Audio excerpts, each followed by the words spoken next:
ಮತ್ತೆ ಇವಾಗ ತಮಗೆಲ್ಲ ಗೊತ್ತಿದೆ, ನೀವು ಮಾಧ್ಯಮದಲ್ಲಿ ಬರೆದ್ರಿ ಕೆ.ಸಿ. ಈಶ್ವರಪ್ಪ ಅವ್ರ ಬಗ್ಗೆ ಅವರು ಏನು ಉಚ್ಚಾಟನೆ ಆಗಿರೋದು ಅದನ್ನೆಲ್ಲ ನಾನು ಚರ್ಚೆ ಮಾಡೋಕ್ಕೆ ಹೋಗಲ್ಲ. ಯಾಕಂದರೆ ಅವ್ರ ಮನೆ ಗಲೀಜನ್ನ ನನ್ನ ಬಾಯಲ್ಲಿ ನಾನು ಬಳಸೋಣ ತಗೊಳ್ಳೋಕ್ಕೆ ಹೋಗೋದಿಲ್ಲ. ಆದರೆ ಕೆ.ಸಿ. ಈಶ್ವರಪ್ಪ ಅವರು ಇಷ್ಟೊಂದು ವಯಸ್ಸಾಗಿ ಇಂಥ ವಯಸ್ಸಾಗ್ತಕ್ಕಂಥ ಸಂದರ್ಭದಲ್ಲಿ ಅವ್ರ ಪಾಪ ಕಷ್ಟಪಟ್ಟಿದ್ದಾರೆ, ಅವರೇ ಹೇಳ್ಕೊಂಡಿದ್ದಾರೆ. ನಾವು RSS ಅಲ್ಲಿ ನಾವು ಜೀವನ ಇಡೀ ನಾವು ಮಾಡ್ಕೊಂಡು ಬಂದ್ವಿ. ಯಡಿಯೂರಪ್ಪರು ಪಕ್ಷ ಬಿಟ್ಟು ಹೋದಾಗ ಕೂಡ ನಾವು ಬಿಡಲಿಲ್ಲ. ಅವರು ಎಲ್ಲ ಸಮಸ್ಯೆಗಳನ್ನು ಹೇಳ್ಕೊಂಡಿದ್ದಾರೆ. ನಾನು ಅದು ಉಚ್ಚರಿಸಕ್ಕೆ ಹೋಗಲ್ಲ, ಯಾಕಂದರೆ ನೀವೆಲ್ಲ ನೋಡಿದ್ವಿ. ಆದರೆ ಪದೇ ಪದೇ ಈಶ್ವರಪ್ಪ ಅವರು ಕೆಲವು ಮಾತುಗಳನ್ನು ಹೇಳ್ತಾ ಇದ್ದಾರೆ. ಒಂದು ಕಡೆಗೆ ಗೀತಾ ಶಿವರಾಜ್ಕುಮಾರ್ ನನ್ನ ಸೋದರಿ ಸಮಾನ ಡಮ್ಮಿ ಕ್ಯಾಂಡಿಡೇಟ್ಗಳು ಫಸ್ಟ್ ಎಲ್ಲ ಸ್ಟಾರ್ಟ್ ಮಾಡಿ, ಅದಾದಮೇಲೆ ಪದೇ ಪದೇ ಒಂದು ಮಾತನ್ನು ಹೇಳ್ತಾ ಇದ್ದಾರೆ. ಏನು ಅಂತ ಹೇಳಿದರೆ, ನಮಗೆ ಕಾಂಗ್ರೆಸ್ ಅವರು ಫೋನ್ ಮಾಡ್ತಾ ಇದ್ದಾರೆ, ಕಾಂಗ್ರೆಸ್ ಅವರು ನಮಗೆ ಸಪೋರ್ಟ್ ಮಾಡ್ತಾರೆ. ಈಶ್ವರಪ್ಪ ಅವರಿಗೆ ನಾನು ಹೇಳಲಿಕ್ಕೆ ಇಷ್ಟಪಡ್ತೀನಿ, ಅವ್ರು ಗಂಡಸಾದ್ರೆ ನಿಜವಾಗ್ಲೂ, ಅವ್ರು ನಿಜವಾಗ್ಲೂ ಗಂಡಸಾದ್ರೆ ಅವ್ರ ಮಗನಿಗೆ ಸೀಟ್ ಕೊಡಿಸೋ ಯೋಗ್ಯತೆ ಅವರಿಗಿಲ್ಲ. ಅವ್ರ ಮಗನಿಗೆ ಒಂದು ಮಿಲ್ಕ್ ಬಾಟಲ್ ಕೊಟ್ಟು ಅದನ್ನು ಚೀಪ್ ಕೂತ್ಕೊಳ್ಳೋದಕ್ಕೆ ಹೇಳಿದ್ರು. ಯಾಕೆಂದ್ರೆ ಅವ್ರು ಯಾಕೆ ಇಷ್ಟು ಕೀಳ್ಮಟ್ಟವಾಗಿ ಮಾತಾಡ್ತಿದ್ದೀನಿ ಅಂದರೆ, ಗೀತಾ ಶಿವರಾಜ್ಕುಮಾರ್ ಅಗೌರವ ಕೊಡ್ತಕ್ಕಂಥ ವ್ಯಕ್ತಿಯನ್ನು ನಾನು ಖಂಡನೆಯನ್ನು ಮಾಡ್ತೀನಿ. ಈಶ್ವರಪ್ಪರೇ ನಿಮ್ಮಂಥ ಕೀಳ್ಮಟ್ಟದ ರಾಜಕಾರಣಿ ಇನ್ಯಾರೂ ಇಲ್ಲ. ಯಾಕೆ ಅಂತ ಹೇಳಿದ್ರೆ, ನಿಮಗೆ ಶಿವಮೊಗ್ಗ ಜಿಲ್ಲೆಯ ಧ್ವನಿಯಾಗಿ ನೀವು ಇರಬೇಕು ಅಂತ ಹೇಳಿ ಬಂದಿಲ್ಲ.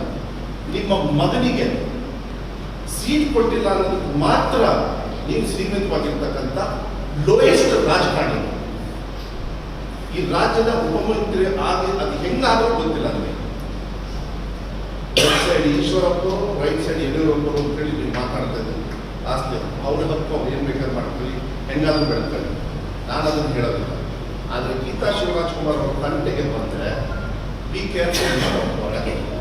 ಜನರು ತಿರುಗಿ ಬೀಳ್ತಾರೆ, ಅಭಿಮಾನಿಗಳಿದ್ದಾರೆ. ನಿಮ್ಮಂಥ ಲೆಕ್ಕ ಹೇಳಿದ್ರಲ್ಲ, 35,000 ಜನರು ಬಂದುಬಿಟ್ರಂತ ಅವ್ರಿಗೆ. ಎಂಥದ್ದು ನಾಮಿನೇಷನ್. ನಿಮ್ಮ ಮುಖಕ್ಕೆ ನಿಮ್ಮ ನಾಲಿಗೆ ಬಣ್ಣ ಹಾಕೊಂಡು ಓಡಾಡ್ತಿರಲ್ಲ, ನಾಚಿಕೆ ಆಗೋದಿಲ್ಲ ನಿಮಗೆ? ಹೆಣ್ಣು ಮಗಳಿಗೆ ಗೌರವ ಕೊಡ್ತೀವಿ ಅಂತ ಒಂದು ಕಡೆ ಹೇಳ್ತೀನ, ಚೀಪಾಗಿ ಮಾತಾಡ್ತೀವಿ. ನಿಮ್ಮ ನಾಲಿಗೆಗೆ ಹುಡುಕು, ಅದಕ್ಕೆ ಮೇಕಪ್ ಹಾಕ್ಕೊಂಡು ಮಾತಾಡ್ತಕ್ಕಂಥ ಕೆಲಸವನ್ನು ಇಡೀ ನಮ್ಮ ರಾಜ್ಯದಲ್ಲಿ ಯಾರಾದರೂ ಫಸ್ಟ್ ಅವಾರ್ಡ್ ಕೊಡೋದೇ ಈಶ್ವರಪ್ಪ ಅವರಿಗೆ. ಅದೊಂದು ಹೇಸ್ಬೇಕು.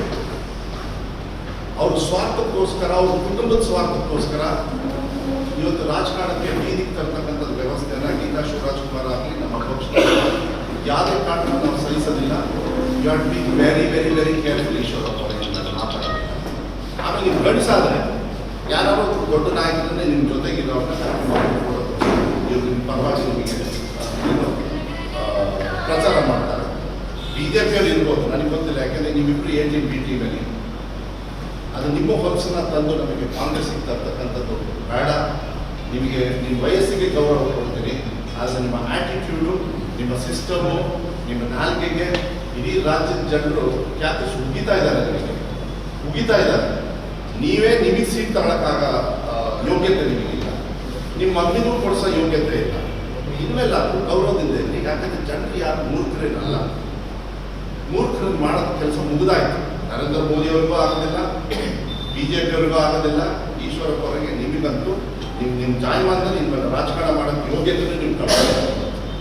ನಾನು ಅನಿವಾರ್ಯವಾಗಿ ಹೇಳಬೇಕಾಗ್ತದೆ, ಅವ್ರ ವಯಸ್ಸಿಗೆ ಗೌರವನ ಬಿಟ್ಟು ಅವ್ರ ಮಾನ ಮರ್ಯಾದೆ ಇರ್ತಕ್ಕಂಥ ಇಲ್ಲದೆ ಇರ್ತಕ್ಕಂಥ ಒಬ್ಬ ರಾಜಕಾರಣಿ ಅಂತ ನಾನು ಹೇಳಲಿಕ್ಕೆ ಇಷ್ಟಪಡ್ತೀನಿ. ಅದನ್ನು ನಿಲ್ಲಿಸಬೇಕಾಗ್ತದೆ. ನಾನು ಗೌರವದಿಂದ ಹೇಳ್ತೀನೋ, ಯಾರಿಗೆ ಹೇಳ್ತೀನೋ, ನೀವು ಹೆಂಗಾದ್ರೂ ತಗೊಳ್ಳಿ, ನಿಲ್ಲಿಸ್ಬೇಕಾಗ್ತದೆ. ಮಾತಿರ್ತದೆ. ನಮಗೆ ಇವ್ರು ಫೋನ್ ಮಾಡಿದ್ರು, ಅವ್ರು ಫೋನ್ ಮಾಡಿದ್ರು, ಪೇಪರಲ್ಲಿ ಒಂದು ಬಿಟ್ಟರೆ, ಪ್ರೆಸ್ ಮೀಟ್ ಬಿಟ್ಟರೆ ಇನ್ನೇನಾದರೂ ಒಂದು ಕಾರ್ಯಕ್ರಮ, ದೊಡ್ಡ ಕಾರ್ಯಕ್ರಮ ಮಾಡಿದಾರಂದ್ರೆ ಒಂದು ಅವ್ರ ವೇದಿಕೆ ಮೇಲೇ ಅವರೇ ಹಿಂದುಳಿದವ್ರಿಗೆ BJPಯಲ್ಲಿ ಎಷ್ಟು ಕೀಳ್ಮಟ್ಟವಾಗಿ ನೋಡ್ತಾರೆ ಅಂತೇಳಿ ಈಶ್ವರಪ್ಪರೇ ನಿಮ್ಮ ನಾಯಕರುಗಳೇ ಹೇಳಿರೋದು. ನಿಮ್ಮ ಹೊಲಸನ್ನ, BJP ಹೊಲಸನ್ನ ನೀವು ಮಾತಾಡ್ಕೊಳ್ತೀರಿ. ಯಡಿಯೂರಪ್ಪ ಕುಟುಂಬದ ಬಗ್ಗೆ, ನಿಮ್ಮ ಪಕ್ಷದ ಬಗ್ಗೆ ಮಾತಾಡ್ತೀರಿ, no problem, that is internal matter. But don't commit ನಮ್ಮ ಕಾಂಗ್ರೆಸ್ ಪಕ್ಷದ ಒಂದು ವ್ಯವಸ್ಥೆಗೆ ಕೈ ಹಾಕಕ್ಕೆ ಹೋಗಬೇಡಿ. We will not spare you. ನಮಗೆ ಆಗೋದಿಲ್ಲ. ನಾವು ಅನಿವಾರ್ಯವಾಗಿ ಇದನ್ನು ಬೇರೆ ರೀತಿ ಹ್ಯಾಂಡಲ್ ಮಾಡಬೇಕಾಗುತ್ತೆ ಈಶ್ವರಪ್ಪರೇ. ಅದು ಡೆಮೊಕ್ರೆಟಿಕಲಿ ನಮಗೆ ಗೊತ್ತಿದೆ ಹೇಗೆ ಹ್ಯಾಂಡಲ್ ಮಾಡೋದು ನಾವು ಮಾಡ್ತೀವಿ. ನಿಮ್ಮ ಮುಖಕ್ಕೆ ಅವ್ರು ಎಷ್ಟು ಸಾವಿರ ಓಟ್ ತಗೊಳ್ತಾರೆ ಅಂತ ಧೈರ್ಯವಾಗಿ ಹೇಳ್ಬೋದು. ಜೂನ್ 4ನೇ ತಾರೀಕು ಅವ್ರ ಪಕ್ಕ ಇಟ್ಕೊಂಡು ನಾನೇ ಹೇಳಿಸ್ತೀನಿ. ಇವರು ಡಮ್ಮಿ ಅಂತಾರಲ್ಲ, ಇದನ್ನೆಲ್ಲ ನಿಲ್ಲಿಸ್ಬೇಕಾಗ್ತದೆ. ಅದು ಹೊಲಸದಾಗಿ ಅದನ್ನು ಸಾಕಷ್ಟು ನಿಮ್ಮ ಅಪ್ಪವ್ರನ್ನು ಕೂಡ ನಿಮ್ಮನ್ನು ಕೂಡ ನಮ್ಮ ಅಪ್ಪ ಸೋಲಿಸಿದ್ರು. ನೆನ್ಪಿಟ್ಕೊಂಡು HM ಚಂದ್ರಶೇಖರ್ ಅವರು 2099ರಲ್ಲಿ ಯಾವಾಗಲೂ 1999 ಈಶ್ವರಪ್ಪರೇ ನಾನೇ ಅವಾಗ ನಿಮ್ಮನ್ನು ಸೋಲಿಸೋದಕ್ಕೆ ನಾನು ಕೂಡ ಕಾಂಟ್ರಿಬ್ಯೂಟ್ರೆ 3 ದಿವಸ ನಾನೇ ಕೆಲಸ ಮಾಡಿದ್ದು. ಅವರ ರಾಜಕಾರಣದ ಹೊರಗಡೆ ಅಭ್ಯಾಸ ಇರಲಿಲ್ಲ, ನಾನು ಎಲ್ಲೂ ಹೇಳಿರಲಿಲ್ಲ ಯಾವ ವೇದಿಕೆಯಲ್ಲಿ. ಏನು ನಿನ್ನೆ ಲಾಸ್ಟ್ ಡೇ ವಿಡ್ರಾವಲ್ಲಿಗೆ ಲಾಸ್ಟ್ ಡೇ ಆಯಿತು. ಮೊನ್ನೆ ಅಲ್ಲ ನಿನ್ನೆ ವಿಡ್ರಾಲ್ ಲಾಸ್ಟ್ ಡೇಟ್ ಆಯಿತು. ಅದಾದಮೇಲೆ ಕ್ರಮ ಸಂಖ್ಯೆನೂ ಕೂಡ ಕೊಟ್ಟಿದ್ದಾರೆ. ಎಷ್ಟೆಷ್ಟು ಜನರು ನಿಂತಿದ್ದಾರೆ ಅದೆಲ್ಲ ನಾನು ಅಷ್ಟೊಂದು ಡೀಟೇಲ್ಸ್ ನೋಡಲಿಲ್ಲ. 23 ಜನರೇನೋ ಇದ್ದಾರೆ. ಅದರಲ್ಲಿ ಗೀತಕ್ಕ ಅವರಿಗೆ ನೋಡಿ, ಯಾರಾದರೂ ಕಾರ್ಯಕರ್ತರು ಚೇರ್ಗಿರೆಲ್ಲ ಸೌಂಡ್ ಮಾಡಿದರೆ ಮತ್ತು ಇರೋದ್ರಲ್ಲಿ ಅವ್ರಿಗೂ ಮತ್ತೆ ಬೇಜಾರಾಗುತ್ತೆ, ಕರೆದಿದ್ದು ವೇಸ್ಟ್ ಆಗುತ್ತೆ.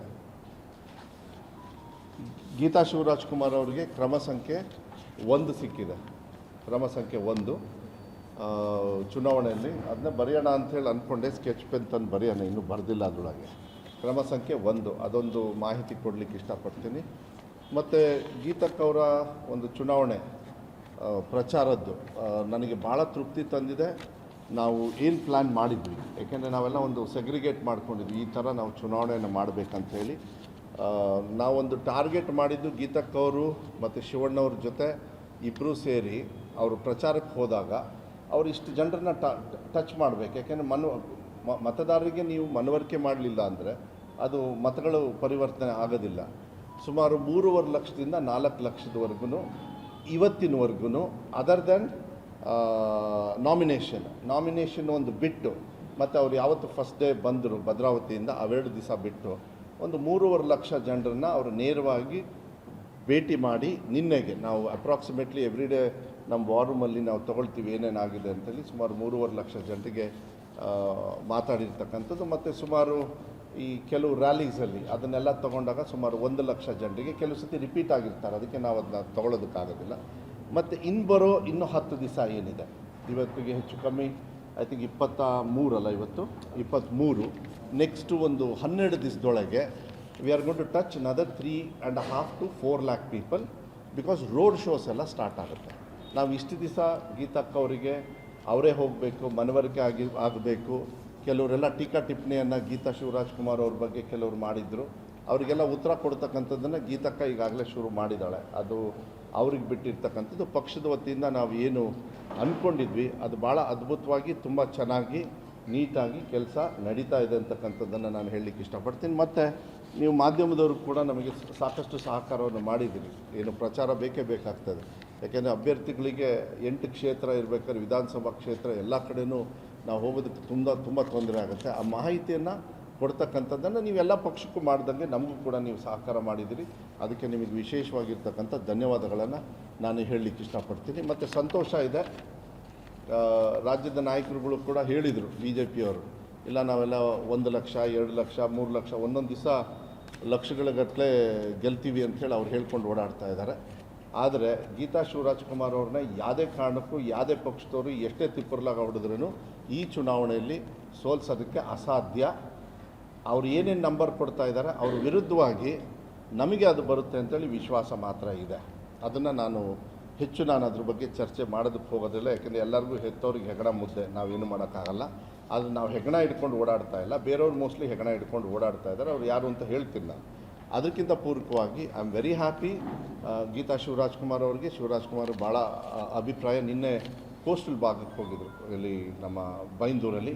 ಭಾಳ ಅದ್ಭುತವಾಗಿ ಭಾಳ ಚೆನ್ನಾಗಿ ಅವರು ಹೆಚ್ಚು ಕಮ್ಮಿ ಕೋಸ್ಟಲ್ ಭಾಗ ಗ್ರಾಮ ಪಂಚಾಯತಿ ಇದೆಲ್ಲ ಕಡೆ ಮುಗ್ದಾಯ್ತು. ಇನ್ನು ಬ್ಯಾಲೆನ್ಸ್ ಇರೋದು ರೋಡ್ ಶೋಸ್ ಮಾತ್ರ.